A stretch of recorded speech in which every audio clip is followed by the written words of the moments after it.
Pour la question 1, on dit que dans un procédé de plaquage, il y a la surface des panneaux a une moyenne de 1,2 mm. Donc, la moyenne est égale à 1,2 mm. Et la dispersion du procédé se maintient à un écart type de 0,06 mm. Donc, l'écart type 0,06 mm. Il manque une patte, tiens. Il est supposé que l'épaisseur X de plaquage est distribuée normalement autour de la moyenne. Ça, c'est une phrase qui est importante parce que ça nous dit qu'on peut utiliser les équations qu'on connaît pour la loi de la moyenne ou la loi de l'écart type plutôt. Là, on demande quel pourcentage de panneaux a une épaisseur de plaquage supérieure à 1,332. Donc, si on représente ça ici, mettons qu'on a notre courbe normale, on a la moyenne qui est 1,2 mm. Moi, je vais enlever les unités juste pour clarifier un petit peu le dessin. Puis là, on demande, c'est quoi le pourcentage de panneaux qui a une épaisseur supérieure à 1,3? Mettons qu'on met ça ici. Ça, c'est 1,332. Les autres, ils veulent savoir c'est quoi cette région-là ici. Donc, pour le savoir, on sait que pour chercher dans la table, il faut d'abord trouver cette surface-là ici. Puis, on sait que l'équation, c'est égal à Z est égal à X moins mu sur sigma. Donc, c'est égal à notre X qui est ici. Je vais faire un X majuscule comme il faut. Le X ici. Donc, c'est égal à 1,332 moins mu qui est 1,2 sur sigma qui est 0,06. Ça donne 2,2. Maintenant, on va voir dans la table.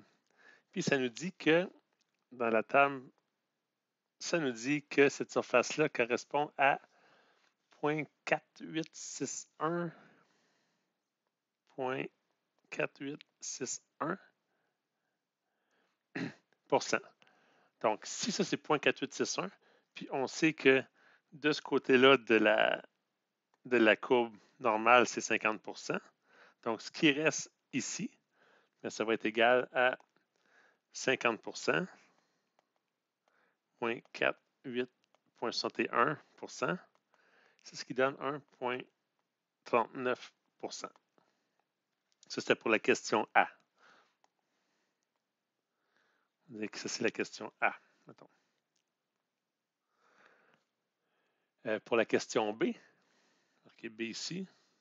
J'aurais dû marquer A ici. Tiens.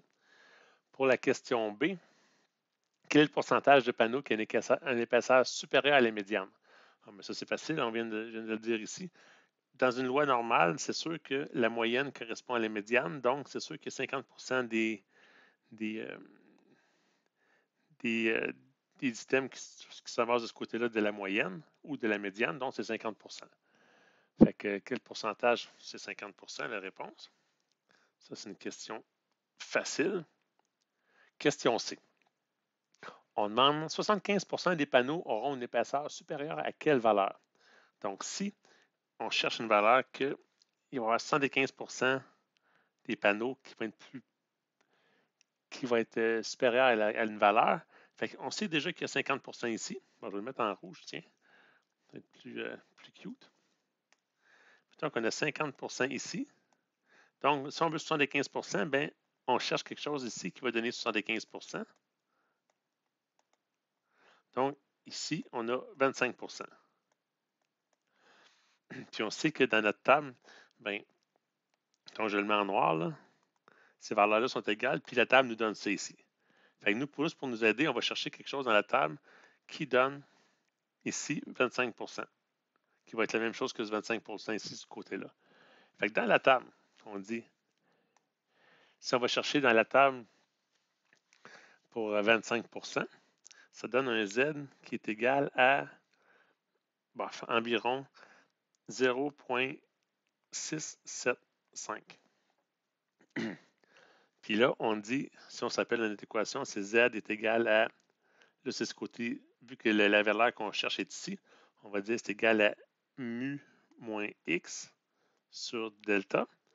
Puis là, nous, ce qu'on cherche, c'est le X ici. Oups.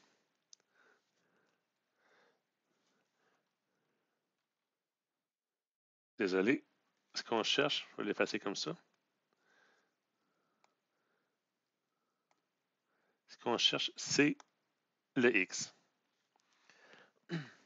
Donc, on a juste à isoler le X. Si on isole le X, on envoie le sigma de ce côté-là. Ça fait, mettons, on fait Z sigma est égal à mu moins X. Si on envoie le X de l'autre côté, puis sigma là, ça fait X est égal à mu moins Z sigma. Puis c'est égal à mu, on savait cette valeur, c'était 1,2 mm, moins Z qui est 0,675, sigma qui est égal à 0,06. Si on fait ça, ça donne une valeur qui est égale à 1,16. Donc, on sait que si on revient ici, c'est égal à 1,16 mm, mais il y a 75% des valeurs qui vont être plus grandes que 1,16, ce qui correspondrait à cette région-là ici, mettons. Tout ça ici. Fait que la réponse à C est ici. D maintenant. Si l'épaisseur de plaquage est inférieure à 1,116 mm, l'entreprise doit effectuer un deuxième plaquage qui coûte 25 $ par panneau. Combien peut-on estimer ces coûts de non-qualité pour une production de 100 000 panneaux? Mais en fait, encore là, on fait le même graphique. On a ce graphique-là ici. Puis là, on dit que si ça a moins de 1,116, donc on a une valeur ici de 1,116, on dit que si les panneaux se ramassent dans cette zone-là ici, bien, pour les réparer, ça coûte 25 $ par panneau. Fait qu'ils veulent savoir, en fait, le pourcentage de pièces qui se ramassent ici. Puis un coup qu'on connaît le pourcentage ici, on fait fois 100 000, puis on va savoir combien de panneaux que ça donne. Donc, c'est encore la même chose. Là, on connaît l'équation encore. Fait que on connaît le mu, on connaît le sigma, on connaît tout. Fait qu'on peut trouver le z facilement. Donc, on sait que l'équation, c'est z est égal à mu moins x sur sigma. C'est égal à 1,2 moins 1,116 sur 0,06, ce qui donne 1,4. Ça, c'est 1,4 là, on le trouve dans la table toujours. Hein. Puis en fait, c'est pas le Z qu'on trouve dans la table, mais c'est la valeur de pourcentage correspondant au Z.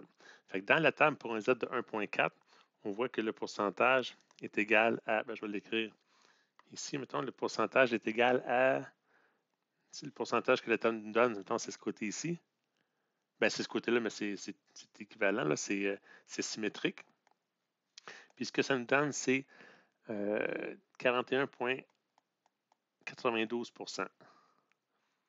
Donc, si on sait qu'on a 41,92% ici, puis qu'il y a 50% des données qui sont ce côté ici, mais ce qui reste ici, c'est 50% moins 41,92, donc 50% moins 41,92, ça donne 8,08%. Fait que si on sait que 8,08% se retrouve ici, sur 100 000 panneaux, on fait 100 000 panneaux fois 8,08% qui donne 8080 pièces de pas bonnes ou panneaux. Puis comment ça coûte? On fait 8080 fois 25 $ du panneau qui donne 202 000. Fait que ça, c'est la réponse de D. Ça, on va appeler ça la feuille 1, mettons. On va l'appeler différemment parce qu'il y a déjà une feuille 1 sur Internet. On va l'appeler, mettons, exercice 2, feuille 1. Comme ça. Question 2. Je vais écrire la feuille dessus. Maintenant, c'est l'exercice. La feuille d'exercice 2, page 2. On dit question 2. Il est établi qu'un étudiant prend en moyenne 12 minutes pour nettoyer son tour avec un écart type de 0,8 minutes. Bon, c'est la même chose que tantôt. La moyenne, c'est 12 minutes. Puis l'écart type, c'est 0,8 minutes. Alors, remarquez que l'écart type et la moyenne ont les mêmes unités. Hein. On dit que c'est la distribution normale autour de la moyenne, donc ça nous permet de faire notre dessin comme ça. Puis on a 12 minutes ici. Quelle est la probabilité qu'un étudiant fasse son ménage en moins de 11 minutes? Fait que 11 minutes, c'est ici. 11 minutes comme ça. C'est quoi les chances que ça se passe ici? Donc, pour le savoir, il faut commencer par chercher dans la table cette valeur-là ici. C'est toujours la même chose. Z est égal à mu moins x sur delta, sur sigma, excusez. J'ai le variant delta dans la tête. Ça fait 12 moins 11, ça fait 1 sur 0,8. 1 sur 0,8, ça fait, je suis dans l'une, 1,25. Une petite bulle au cerveau, désolé. Puis si on va dans la table avec un Z de 1,25, on va donner la probabilité ici que ça donne 39,44%. 39,44%. Donc, ce qui reste côté ici, c'est encore le 50%. Oups. Oh, on se calme, on se calme. Ce qui reste ici, c'est, j'accroche les pitons, ça c'est 50%. 50% moins 39. Donc, ce qui reste, ce qu'on cherche, mettons en jaune, mettons la probabilité est égale à 50% moins 39,44 qui donne 13. C'est pas vrai, qui donne 10,56. Ouais, 10,56%. Donc, on a 10,56% des chances. 10,56% des chances que les étudiants finissent en dedans de 11 minutes leur ménage. Question B. J'ai oublié le temps de marquer la lettre en partant. Ah, ça c'est B. B. Combien de minutes faut-il allouer pour que 95% des étudiants aient complété leur ménage? Je vais remonter ça un petit peu encore. C'est encore la courbe normale, fait qu'on peut faire encore le dessin qui nous aide toujours.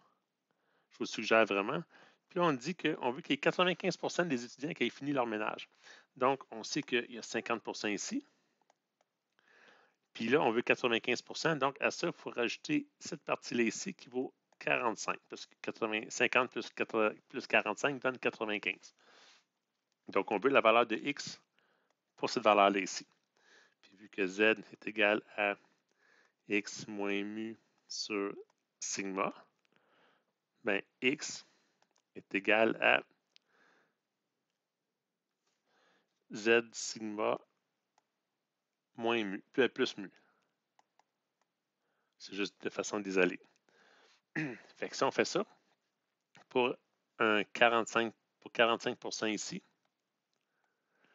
ben, il faut que le Z, si on regarde dans la table, le Z pour une probabilité de 4, tiens, je vais l'écrire comme ça, pour 45%, le Z est égal à environ 1,645. J'ai dit 645 parce qu'il est entre 1,65 et 1,64, donc à peu près comme ça. Si on met tout ça dans l'équation, ça implique que x, ben je peux le mettre là, x est égal à 1, x est égal à 1,645 fois le sigma qui est 0,8, 0,8 plus mu qui est de 12. Ça donne une réponse de 13,316, mettons. Et ça, c'est la réponse de B. Fait que il y a 95% des étudiants qui vont avoir terminé en 13,36 minutes. C. En moins de combien de minutes 50% des étudiants auraient complété leur ménage? Ah, ben ça, c'est la même affaire. C'est une question niaiseuse. 50%, vous avez vu que c'est distribué normalement, bien, il y a 50% de chaque côté de la moyenne ou de la médiane, qui est la même chose dans le canonique type. Donc, la réponse, c'est 12 minutes. J'espère que vous l'avez facilement, cette celle-là. D maintenant. D. Le prof dit que 2% des tours qui ne sont pas encore nettoyés après 13,8 minutes. Est-ce que son affirmation, oh boy, est-ce que son affirmation est vraie? J'ai dit oh boy parce qu'il y avait une faute d'orthographe dans le texte, mais je l'ai corrigé, fait que vous ne le verrez même pas dans votre dans la vidéo ou dans vos notes. Donc, le prof dit que 2% des tours qui ne sont pas nettoyés en dedans de 13,8 minutes. Est-ce que c'est vrai? Bien, il faut juste le calculer, en fait, parce que le prof, ce n'est pas nécessairement moi, donc ça se peut qu'il se trompe. Parce que moi, je me trompe jamais. Fait qu'on a la courbe comme ça. On dit que 2% d'étudiants n'ont pas encore nettoyé le tour. Ça veut dire qu'il y a 98% des étudiants qui vont avoir nettoyé leur tour. Donc, on sait qu'ici, on sait que 2% ici. Donc, 98% de l'autre côté. On sait qu'il y a 50% là. Donc, ce qui reste ici, évidemment, c'est 48%. Donc, on cherche un Z pour 48%. Puis le Z, pour une probabilité de 48%, on va l'écrire en bleu. On ne changera pas nos méthodes tout de suite. Le Z pour 48%, c'est égal à c'est égal à 2,055. Donc, on sait encore que le X est égal à Z. Là, ça vient de la même équation, là, plus mu, comme on a fait tantôt. Donc, c'est égal à 2,055 fois 0,8 plus mu qui est 12. Ça donne 13,8.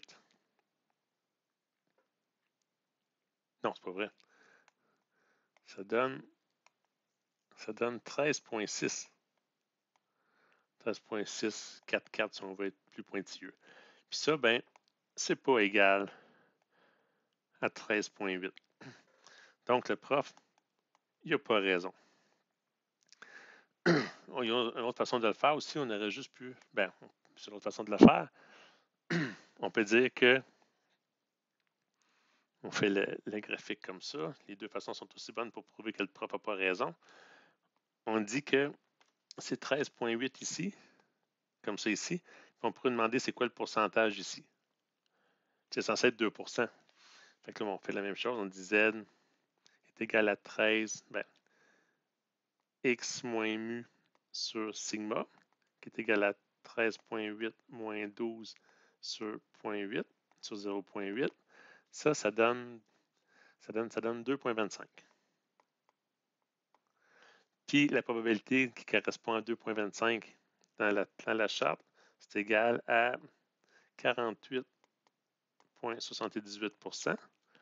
Donc, ça c'est cette valeur-là, c'est ce qui est ici. Donc, ce qui reste ici, ben, c'est 50% moins ça. Donc, la probabilité, c'est, on va l'appeler différemment, là. Mettons, on va l'appeler le temps. Pas le temps. On va l'appeler une probabilité encore. Fait que, mettons, la probabilité qui dépasse 13,8, ça, c'est égal à 50% moins ça. 50% moins 48,78, qui est égal à 1,12. Puis ça, ben, c'est pas égal à 2%. Donc, le prof, il n'a pas plus raison. Vous voyez comme c'est des problèmes fictifs parce que les profs de TGM, eux autres, ils ont tout le temps raison. Question 3. Elle est un peu plus compliquée parce que ce n'est pas le genre de question que vous avez eu jusqu'à présent. Mais vous êtes capable de le faire. Le défi de cette question-là réside principalement, premièrement, dans l'établissement de la courbe normale, puis comprendre vraiment ce qu'on cherche. Donc, on a une courbe normale avec une valeur mu ici. Puis là, la question, c'est, une compagnie de lance-patates offre une garantie de 2 ans contre tout défaut de fabrication. La compagnie se rend compte que 1% des retours se fait dans les 26 mois après l'achat. Donc, on sait que 26 mois après l'achat, il y a 1% des retours. Fait qu'on peut dire, mettons, ici 26 mois. C'est ça qui est compliqué à comprendre, là, mais on va y revenir tantôt. Fait ici, ça correspond à 1%. Donc, vu qu'on sait qu'il y a 50% ici, on sait que ici, ça correspond à 49%. Après ça, on dit que aussi, les chances d'avoir un retour dans les 52 mois suivant l'achat sont de 97,5%. Donc, si on a 50% ici, bien, le 97% va se ramasser dans ce coin ici. Donc, ça va être 50 plus 47,5 qui va donner 97% total. Je vais marquer 50% ici. Alors, je peux marquer, il y a 50% de ce côté ici. Non, je vais le faire de même, ça va être plus clair. Si on se rend ici jusqu'à 47,5, il va y avoir un total de 97,5% ici. Ça, c'est après 52 mois. Donc ici, on a 47 dans cette zone-là ici. On a 47,5. Ça, c'est 47,5%. Là, on dit combien de mois après l'achat sont requis pour que 50% des retours soient réclamés. Bien là, on sait qu'il y a 50% qui va être de chaque côté de la médiane. De ce côté-là, 50%, puis de ce côté-là, 50%. C'est 50% là, 50% là. Mais le problème, c'est de trouver la médiane, on ne la connaît pas.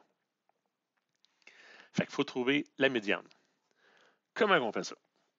Bien, on peut écrire ce qu'on sait déjà. On sait que, toujours avec la même formule, l'écrire en haut, la formule est importante. C'est égal à, mettons, x moins mu sur sigma. Ou d'un fois, la même formule peut être écrite est égal à mu moins x sur sigma. Ça dépend sur quel côté de la courbe qu'on se trouve. Fait que si on commence, par exemple, par le côté... moi, j'aurais dû les écrire à l'envers. Je vais les écrire comme ça va être plus logique, mettons. Mettons qu'on commence par ce côté-là ici. Mais la formule, ça va être z égale à mu moins x sur sigma. Puis l'autre côté, ça va être z est égal à x moins mu sur sigma. Fait que si on commence par ce côté-là ici, on sait que le z va correspondre à... on va isoler on va isoler les variables. Non, on va mettre les valeurs dans les variables qu'on connaît. Fait qu'il y en a un z de 49%. Ça, si on regarde dans la table, c'est égal à 2,325. On connaît... Fait que ça, c'est une valeur qu'on connaît ici. On connaît pas le sigma. On connaît le x. Fait que là, ça va mal. Il y a deux équations. Il y a deux termes qu'on ne connaît pas. On ne connaît pas lui, puis on ne connaît pas lui. De l'autre côté, on va aller voir tout de suite. Le z, on le connaît. Puis le x, on le connaît aussi. Fait qu'on est pogné avec la même affaire que l'autre côté. Il y a deux inconnus qu'on ne connaît pas. Fait que deux équations, deux inconnus, on peut s'en sortir. Fait que si, par exemple, on décide de résoudre pour sigma, fait qu'on peut dire, mettons, dans les deux cas, on va dire sigma, mettons, je vais me décoller un petit peu de la marge. On va dire sigma est égal à mu. Mettons qu'on prend cette équation-là, mu qu'on ne connaît pas, moins x qui est 26, sur z. Alors, z, on l'a trouvé. C'était 2,325. Ça vient de la table. Fait que ça, on a déjà une équation. Mettons, si on fait la même chose pour lui, le z, pour lui, c'était 47,5%. Le z est égal à 1,96, si on regarde dans la table. 1,96. Fait que si on fait la même équation, on résout encore pour sigma. c'est égal à mu qu'on ne connaît pas, moins 52 sur 1,96. Fait que ça ne nous avance pas beaucoup, mais ça, on peut l'appeler l'équation 1, mettons, puis ça, l'équation 2. Fait que si on dit que 1 est égal à 2, parce que c'est le même sigma dans les deux cas, on peut dire que mu moins 26 sur 2,325 est égal à mu moins 52 sur 1,96. Fait que là, ben, on a juste une équation, puis on peut résoudre pour mu. Fait que ça, ce terme-là, on peut l'envoyer ici. Puis ce terme-là, on peut l'envoyer ici. Donc, ça ferait 1,96 fois mu moins 26 est égal à 2,325 mu moins 52. Puis là, bien, si on distribue cette valeur-là, ça fait 1,96 mu moins 26 fois 1,96 est égal à 2,325 mu moins 52 fois 2,325. Fait que là, bon, on peut mettre les mu qui sont égales ensemble, tout ça. Fait que là, on dit mu. Si vous faites le calcul, vous allez avoir que mu est égal à 40,11. C'est juste de finir le calcul comme ça. Fait que si mu est égal à 3,11, mettons, on connaît maintenant le mu, ça c'est le fun. Puis là, on peut le remettre dans l'équation, par exemple, on peut le remettre dans l'équation 1. Mettons, ça c'est l'équation 3, mettons, là. Fait qu'on va dire, mettons, 3 dans 1. Fait que là, si on prend l'équation 1 qui était celle-là ici, j'ai juste pointé avec mes doigts, c'est pas brillant. Hein?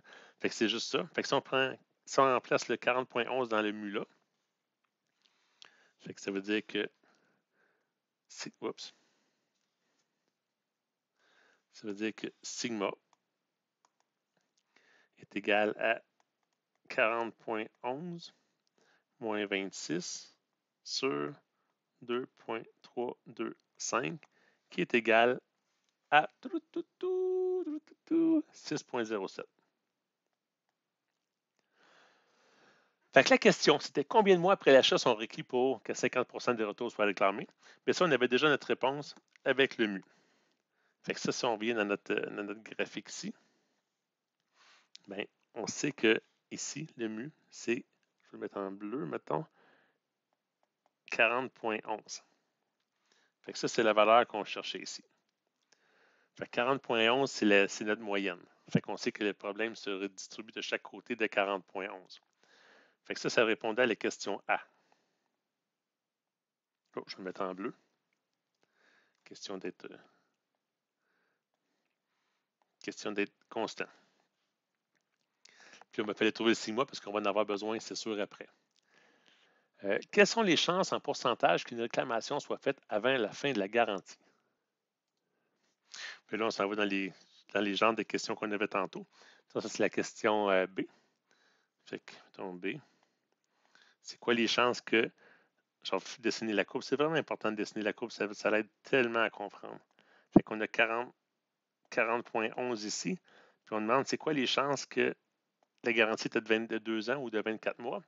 C'est quoi les pourcentages qu'il y a une réclamation qui est faite avant la fin de la garantie? Mais ça dit dans cette région-là ici. Fait que nous, il faut chercher évidemment cette région-là ici. Donc, on connaît on dit c'est quoi le Z quand on connaît que le mu moins X qu'on connaît, puis le sigma qu'on connaît aussi. Donc, le mu, c'est 40,11 moins X qui est 24 mois sur 2,325 mois. Ça donne, si on fait ça, ça donne 2,654. Je vais l'écrire mieux que ça. 2,654. Fait qu'avec un Z de 2,654, ben, on a une probabilité de 49,6. 49,6%. Donc, si 49,6% correspond à cette zone-là ici, ben, il reste 0,4%, c'est-à-dire que la probabilité est de 0,4%, qui est 50% moins cette valeur-là ici. Donc, ça, ce serait la réponse de la question B. Tada! Question C. Quelle devrait être la période de garantie pendant laquelle la compagnie ne remplaçait que 0,05% des lance-patates vendues? Fait que si, mettons, on fait... Il commence à avoir moins de place, mais c'est pas grave, la question est moins compliquée. Fait que c'est encore la même chose. On a notre graphique comme ça. Twing. Puis là, on dit qu'on veut que ça remplace juste 0,05 des patates vendues. Fait que c'est quoi la valeur X ici pour que cette partie-là ici vale 0,0005, 5%, 0,05%. Donc, on cherche pour une valeur ici de 49,95. Fait que c'est quoi le Z? Je vais le mettre en bleu. C'est quoi le Z pour 49,95? C'est encore dans la table. Ça nous donne une valeur de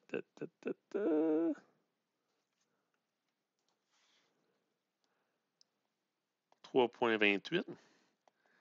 Ça, c'est égal à mu moins x. Mu moins x sigma. On connaît tout, fait qu'il faut juste résoudre pour x, qui est égal, x va être égal à 40,11 moins... Non, c'est pas vrai. C'est z qui est égal à 40,11, fait que x va être égal à mu moins z delta. Juste z moins, mu moins z delta. Puis ça, ben, c'est égal à, si on fait le calcul, 40,11 moins 3,28 fois le delta qu'on a trouvé en haut, qui était égal delta 6,07. Puis ça, c'est égal à 20,2 mois.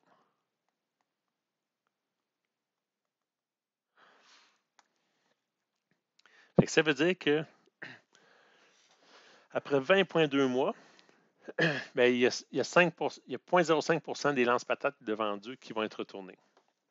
Voyez-vous, c'est une application un petit peu différente de ce qu'on a vu jusqu'à présent, mais c'est une application qui est réelle. Fait que on peut, avec ça, statistiquement, décider ça va être quoi les périodes de garantie pour, justement, pas payer trop cher en retour, en réparation, mais en même temps, on va avoir une garantie qui est quand même assez grande pour avoir un avantage sur le marché. Si on dit nos lance-patates, nous autres, on les garantit 72 mois, ben, on va avoir plus de clients qui vont vouloir les acheter, mais il ne faut pas que ça nous coûte trop cher. C'est une autre façon d'utiliser la loi normale pour des fins statistiques. Dans la question 4, on dit qu'il y a une planète qui s'appelle Tau, qui est pognée avec un virus qui cause une pandémie, le virus Perfid 22. Puis pour enlever le problème de la pandémie, bien, il faut que les Taouins, les membres ou les habitants de la planète Tau, il faut que les Taouins mettent une coquille sur les deux oreilles. Ils ont deux oreilles, puis il faut qu'ils bouchent les deux oreilles, sinon ça ne marche pas. Fait que boucher une oreille, ça ne sert à rien. Fait qu'il faut boucher les deux trous. Mais les Taouins, les autres, ils ne comprennent pas ça qu'il faut qu'ils bouchent les deux trous. Ils en bouchent un, puis ils trouvent que c'est correct. Mais ça ne marche pas. Fait que là, ils n'ont pas de vaccin encore. Fait que pour régler le problème, ben, les autorités ou les spécialistes qui veulent en finir avec la pandémie, ils disent, ben, on va mettre au point une machine qui s'appelle la GRATE. La GRATE, c'est pour la grosse râtelée en arrière de la tête. Fait qu'en donner une claque en arrière de la tête, ben, les autres, ils pensent que les taouins, ils vont s'en rappeler avec la POC qu'ils ont en arrière de la tête, qu'il faut qu'ils mettent les coquilles comme il faut sur leurs deux oreilles. Fait que là, les autorités sont pognées avec deux machines, mais en fait, ils ont deux propositions de machines.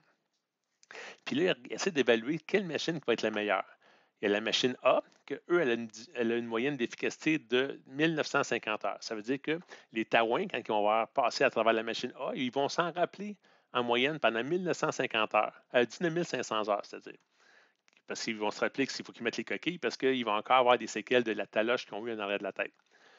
Puis la machine B, eux, elle a une efficacité moyenne de 20 200 heures. Fait qu'après 20 200 heures, la moyenne du monde vont se rappeler qu'ils ont eu une taloche en arrière de la tête, puis ils vont mettre leurs coquilles comme du monde. Puis les deux ont des écarts types différents. La machine A a un écart type de 1560 heures, puis la machine B a un écart type de 1600 heures. Fait que là, ils disent que la machine coûte le même prix, puis que le coût unitaire pour donner une claque est la même chose. Donc, il n'y a pas vraiment la notion de coût là-dedans. Mais là, ils veulent savoir quelle machine qu'ils devraient acheter s'il y a 12 000 habitants sur la planète, puis qu'après 1900 heures, ben, la méthode GREAT est efficace. En fait, ils veulent savoir, après 1900 heures, ils veulent savoir laquelle machine qui va compter le plus de monde qui va encore porter les coquilles sur leurs deux oreilles. Fait qu'il faut juste faire le calcul pour ça. Donc, question 4. Encore là, le problème, ça va être encore de résoudre, ça va être encore de faire le graphique comme il faut.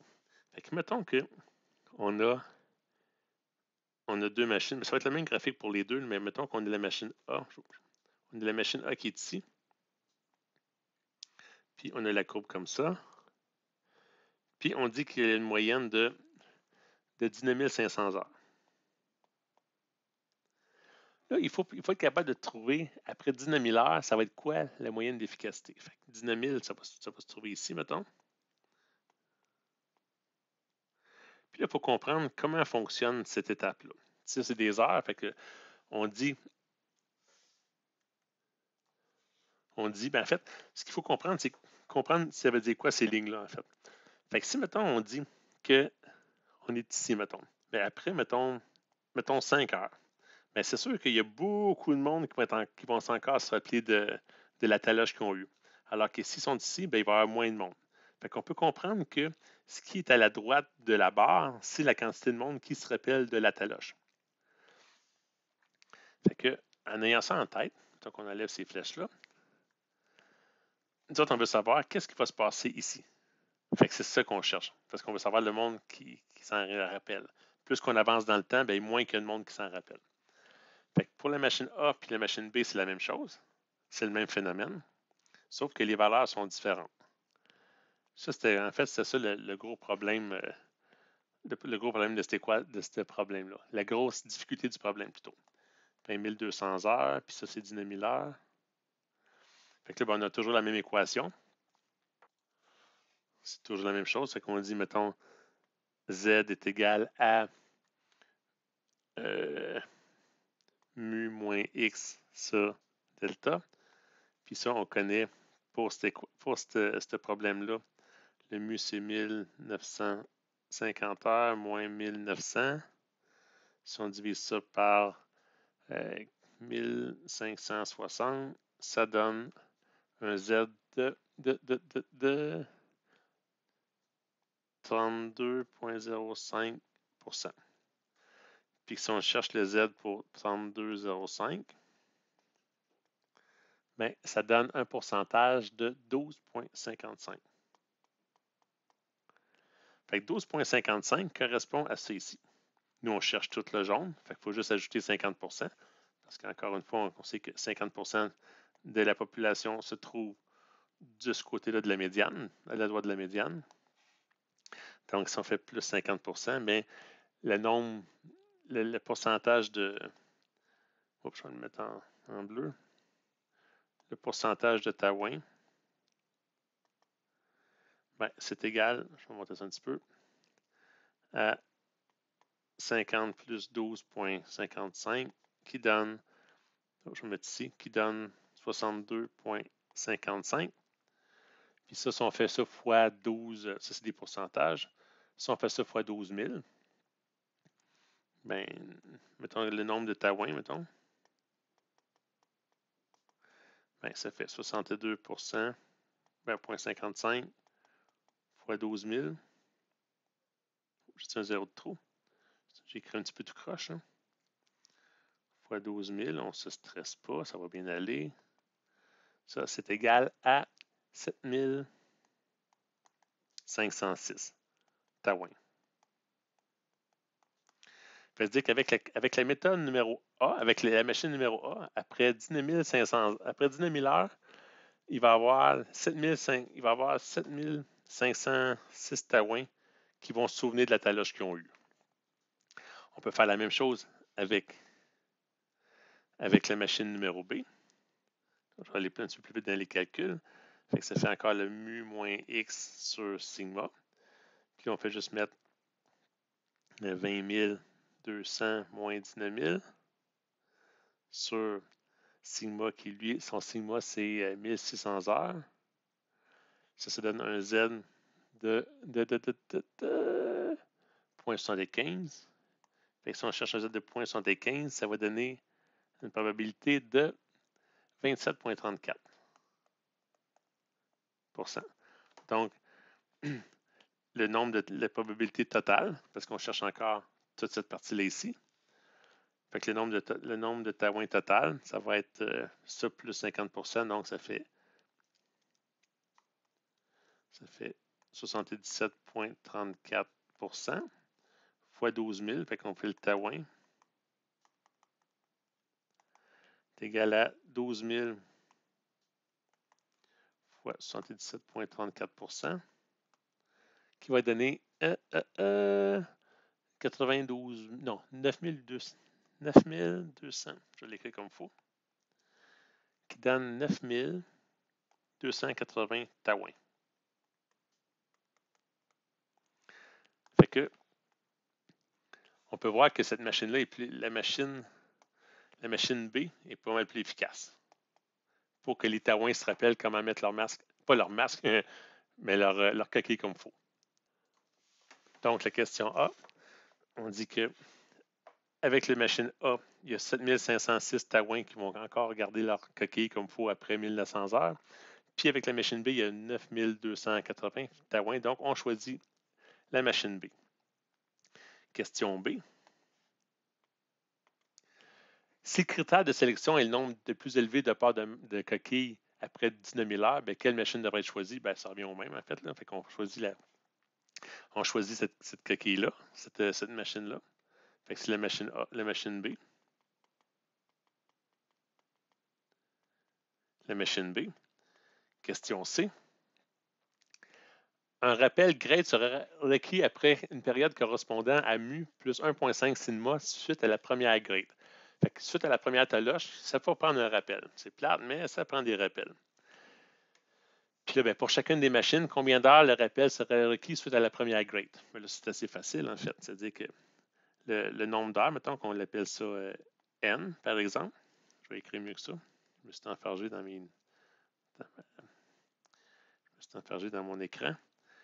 C'est égal à mu plus 1,5 sigma. Ça, c'est assez facile à faire. C'est un petit peu niaiseux comme question. Fait que le mu, mettons, on sait que c'est 19 500 heures pour la machine A plus 1,5 fois son écart type, 1560. Ça fait juste le calculer. C'est égal à 21 340 heures. Fait que ça correspond à 1,5 sigma. En fait. C'est-à-dire que si tu as une ligne comme ça, bien, si on se tasse de 1,5 sigma ici, bien, ça correspond à 21 340 heures. Ça, c'est pour la machine A. Même chose pour B. Mettons, on va l'appeler A ici. B, ben, c'est la même affaire. Là. On peut le calculer pareil. Mu plus 1,5 sigma, ce qui est égal à 20 200 plus 1,5 fois, lui, c'est 1,1600 plutôt. Ça donne 22 600. Ouais, 22 600 heures. Fait que c'est pas plus compliqué que ça. Fait que vous voyez, les écarts types puis les courbes normales, ils servent pas juste à. Ils servent à plusieurs choses en fait. Fait que ça, c'est une courbe d'application. Celle qui était la plus compliquée, je pense, c'est la question qui était ici, la question de la garantie sur le lance-patate. Parce qu'il fallait comprendre la courbe normale, puis c'est une application qui est un petit peu différente. Ça, c'était le premier défi. Puis l'autre, qu'on n'avait pas directement trois des quatre inconnus qu'on connaissait. Il fallait passer par deux inconnus, deux équations. Fait que c'est ça qui causait un peu le problème. Mais j'espère que c'est clair.